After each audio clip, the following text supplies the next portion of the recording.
He'll reset. Nowitzki again for the lead. Bang! What's up, Mavs fans? Welcome into the All Things Mavs podcast, or if you're watching on YouTube, onto the All Things Mavs YouTube channel. If you're not already subscribed, go ahead and join us. Trying to get to 700 here soon, just hit 600.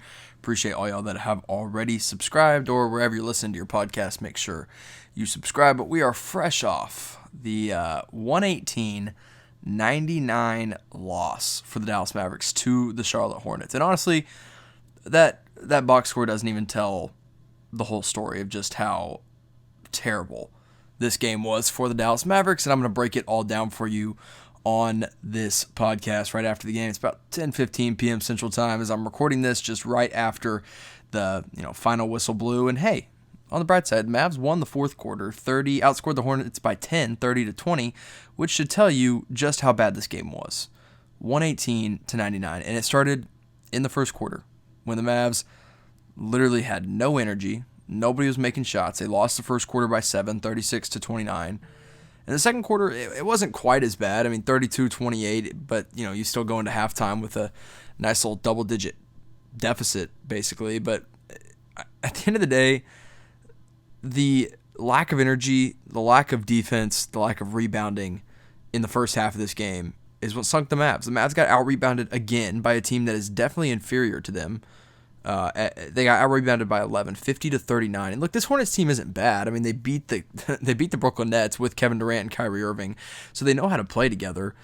But this isn't a team that Dallas should lose to. Now, they lost to them last year, too, on their home court back in January. That was one of the games I was actually at, and it was a similar way they lost, just getting, basically out-hustled, out-rebounded.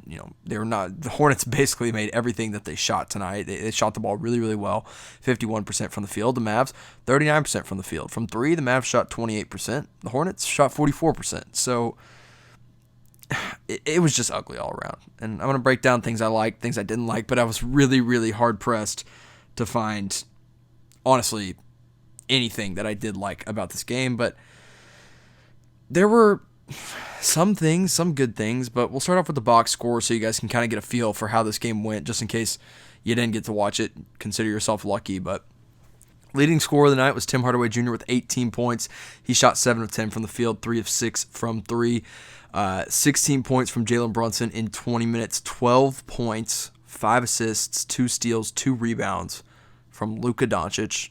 Ugly game. Maxi Kleber had 12 points and 5 rebounds. Dwight Powell, 9 points in 24 minutes, 5 points from Dorian Finney-Smith, 4 points from Josh Richardson, by far his worst game in a Dallas Maverick uniform.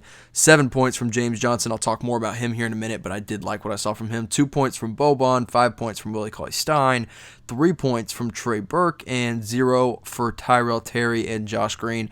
Both kind of got some garbage time minutes. Josh Green came in at the very end of the third quarter and then played the entire fourth quarter. Unfortunately, he did not score. He had some good defensive minutes and some good hustle plays, but nothing really super spectacular.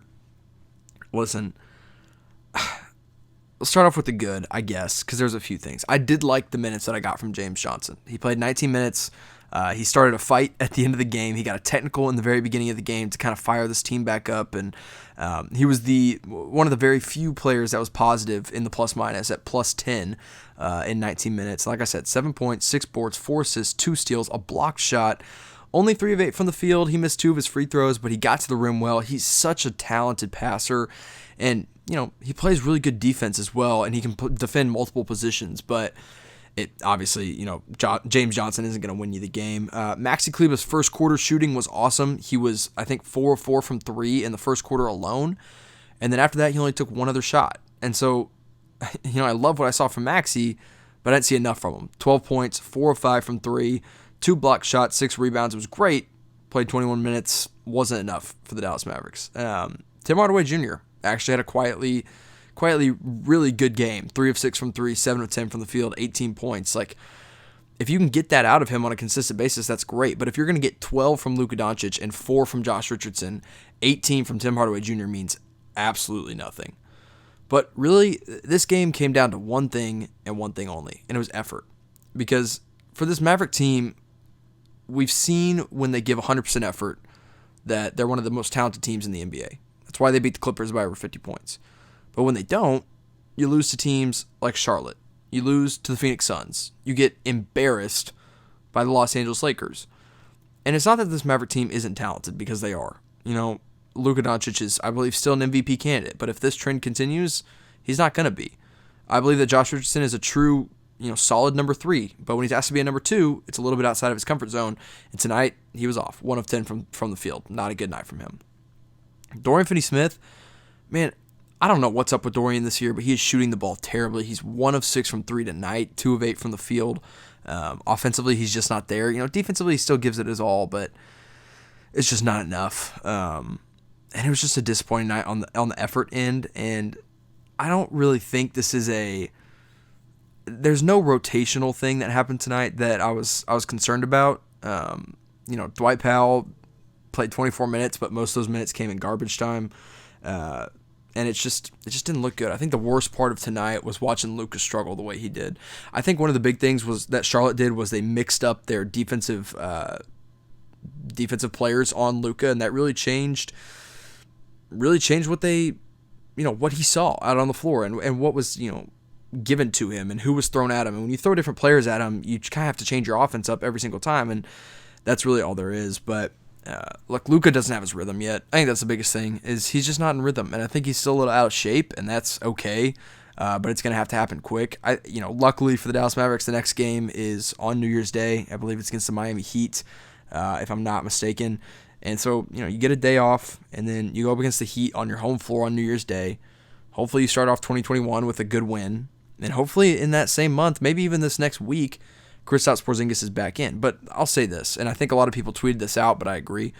Kristaps Porzingis is not going to change the problems on this team. He's going to help a lot. He's going to solve a lot, and I think you're going to win a lot more games with him on the floor. But Kristaps Porzingis is not going to be able to fix the lack of effort on the rebounding, or the lack of effort on defense, or the terrible body language when this team goes down early in the first quarter, or the slow starts in the third quarter. The Mavs got beat 30-12 in the third quarter, and Rick Carlisle had to call yet another timeout in the first 2 minutes of that third quarter because Charlotte just got off to this huge run right off the bat. I think there was an 8-0 run to open the third by Charlotte, and they were already up by double digits at the time. So you're not going to win a lot of games that way. And so I tweeted out, and I said, is there anything from this game that you did like? And I'll kind of give you a sense of what the fans thought here. Someone said that it finally ended. Markey said not losing by 50. Brenton just said nope. Mavs Tracker said Maxey's shooting. That's about it. Yeah, Maxey shot the ball well. I'd also say Tim Hardaway Jr.'s shooting. AJ says James Johnson's fighting. Pip Bayless says Maxey's way more decisive on his shot. I agree with that. There's a few, hey, we had an 8-2 lead in the first quarter. Yep, that was great. And basically everything else is just negative because there was nothing good from this game to take away. And I think the Mavs probably needed a good kick in the butt to go into the new year here because you have a 50-point win against the Clippers, which is kind of an anomaly. Like, that's not normal, and I don't think that is an indication of how bad the Clippers are. And maybe it's not even an indication of how good the Dallas Mavericks are. But this right here is a wake-up call. I think the wake-up call we thought was going to be the 50-point win, but maybe even more so, it's a near 20-point loss to a team that is expected to be in the lottery by the end of the year. And look, there's some major overreactions going around Twitter right now. People saying this isn't a playoff team. People saying it's a fringe playoff team. Absolutely not. I completely disagree. I think this was a case of the Mavs got too comfortable and they didn't put in the effort. And they sunk back into bad habits that came in those first two games. But I think this team can easily get back into what I think will end up being top 4 in the Western Conference conversation. But right now, they're just not there. And I think a large part of that, again, is because the Mavs don't have a 100% Luka Doncic MVP candidate. Now, your next two games, like I said, against the Miami Heat and against the Chicago Bulls. Now, Jimmy Butler hasn't been playing for the Miami Heat. Maybe you catch another break and you get a team that won't have their best player, much like the Clippers, if Jimmy Butler does sit out with the Miami Heat. But even if he does play, I think that's a beatable team for this Dallas Maverick team, especially if KP is back. I don't think he'll be back, but if he is back, you got to win that one. If he's not back, at least keep it close. That's all I ask. I mean, the Miami Heat were in the finals last year for a reason. They're good. They're better than the Mavs. I'll say that. But they are struggling to start the year, especially due to injury. And then the Chicago Bulls on January 3rd. You got to win that game. I mean, this is a game tonight that the Mavs shouldn't have dropped. They should have gotten back to 500. Instead, they dropped to 1-3. But if the Mavs can come out and win one of those two games against the Bulls or the Heat, you're right back at 2-4, I guess. Not great, but better than what you're at right now. Just get 2 wins on the board, and then you have a back-to-back on the 4th when you go up against the Houston Rockets on January 4th. So you got Heat, Bulls, Rockets, all in kind of a 4-day time span. You got to come away with 2 of those next 3 wins. If you don't, maybe we're having more of a panic conversation. But right now, I'm not ready to panic. I'm just disappointed because this is a team that is way better than they showed tonight, and I think the effort just wasn't there. A few quotes are coming out from Rick Carlisle that I'll kind of get to as we wind down the podcast here. Rick said, Luka's going to be fine. He's just got to keep playing. Luka's moving in the right direction. I don't have any doubt about that, and he's going to be fine. Yeah, a tough game, but ultimately, Luka's had, 3 of his 4 games have still been really stellar performances, so I wouldn't worry too much about that. Also, Tim McMahon tweeted out, as Rick Carlisle was doing his post-game press conference, Luka Doncic was the last one on the floor, seeing a picture of it right now, last one on the floor getting shots up after the game. And look, if you're a 21-year-old is out there getting shots up after the game, after a terrible loss to a marginal team, an average team, you got to feel confident about where you're headed with your best player in the country, or best player on the team. So I got to see more. I'm disappointed, but I'm not ready to hit panic yet. If you're watching on YouTube right now, number 1, subscribe to the channel. Help me get back to 1,000 subscribers.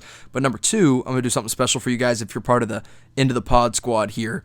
If you can predict, whoever predicts the score correctly between the Dallas Mavericks and the Miami Heat on New Year's Day in the comment section, the first one to predict it correctly, I will Venmo $10 to that person. It's just that easy. If you can predict the score in the comment section, first one to get it right, and only one of you can win it, you get $10 from me, straight out of my pocket to yours. But you got to be listening on YouTube and comment on YouTube. Make sure you're subscribed as well. Mavs fans, thanks for tuning in. I know this loss was not fun, but I appreciate you guys listening to this entire podcast, entire recap of the Mavericks Hornets game. And as always, go Mavs, baby.